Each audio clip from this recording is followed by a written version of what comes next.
आज भारतीय जनता पार्टी महायुतीची बैठक झाली। शिवसेनेकडनं उदय सामंत, संजय राठोडजी, आशिष जयस्वालजी तीनही मंत्री त्या ठिकाणी होते। सोबतच अकोला, अमरावती, नागपूर आणि चंद्रपूर या जिल्ह्यातील ज्या शिवसेनेच्या नेत्यांना समन्वयाची जबाबदारी दिली ते सर्व या बैठकीला होते।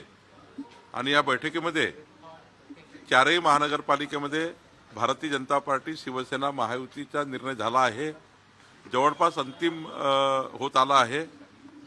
उद्या संध्याकाळपर्यंत जागा वाटप पूर्ण होईल आणि भारतीय जनता पार्टी शिवसेना महायुती या ठिकाणी होईल।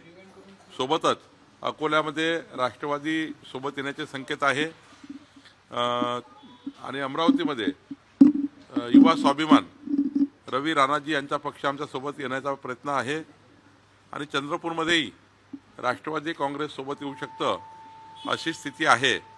तर मला असं वाटतं की चारही ठिकाणी महायुती जवळपास निर्णय होईल। नागपूरमध्ये मात्र भाजप सेना महायुतीचाच विचार झाला आहे, अजून राष्ट्रवादीची कुठली चर्चा सध्या सुरू झाली नाही। त्यामुळं महायुती महाराष्ट्रामध्ये जी होते आहे त्यामध्ये विदर्भातही या चारही महानगरपालिकेला महायुती होईल अशी स्थिती आहे। बावनकुळे साहेब, आज चंद्रपूर संदर्भातही बैठक झाली। गेल्या काही दिवसापासून जे वाद सुरू होते त्या अनुषंगाने वरिष्ठ नेत्यांनी तुमच्या नेतृत्वामध्ये एक बैठक पार पडली, काय ठरलं आहे त्यामध्ये? सुधीरभाऊ मुनगंटीवारच्या मार्गदर्शनाखाली ही निवडणूक होणार आहे आणि या निवडणुकीमध्ये आमचे हंसराज भैया अहिरजी सोबतच या निवडणुकीचे निरीक्षक म्हणून चैनूभाऊ संचेती असणार आहे। या निवडणुकीचे प्रभारी अशोकराव नेते आणि निवडणूक प्रमुख किशोर जोरगेवार असणार आहे आणि त्यामुळं या ठिकाणी सुधीर मुनगंटीवारजी, हंसराजजी अहिरजी या दोघांच्याही त्या ठिकाणी नेतृत्वामध्ये आणि खास करून सुधीरभाऊला जबाबदारी दिली आहे।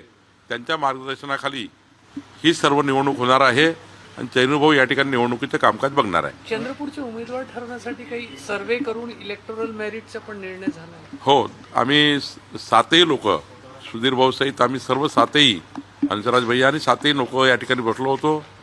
आम्ही एक एक कॅन्डिडेटची त्या ठिकाणी निवड केलेली आहे आणि आता दोघांचेही सहमत झालेलं आहे।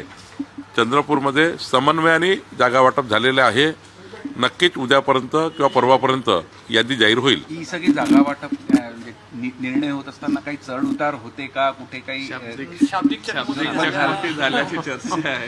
नाही, काही शाब्दिक चकमकी झाल्या नाही, चर्चा झाल्या, चर्चेमध्ये मार्ग निघाले। जर चर्चेमध्ये शाब्दिक झालं असतं आणि काही अजून काही वेगळं झालं असतं तर एवढा वेळ बैठक थोडी चालली असती। 3 तास 3.5 तास चंद्रपूरची बैठक झाली, त्यामध्ये काही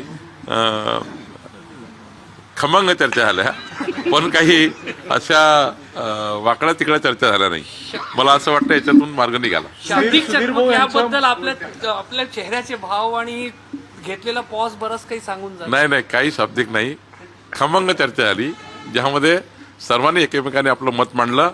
तो अधिकार सर्वांचा आहे मत मांडण्याचा, त्यातून मात्र मार्ग निघाला आहे। हा सगळा वाद थांबवण्यात तुम्हाला यश मिळालं? नाही, काही यश असं नाही आहे। सुधीरभाऊ मुनगंटीवारच्या मार्गदर्शनाखाली निवडणुका होणार।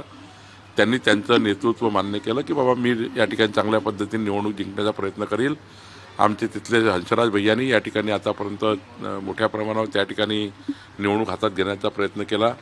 माननीय अशोकराव नेते, चैनूभाऊ संचेती, आमचे किशोर जोरगेवार, तिथले राहुल पावडे, तिथले अध्यक्ष आमचे कासन गुट्टावार, हे सर्व होते आणि मला वाटतं की चंद्रपूरमध्ये आता चांगला विजय होईल।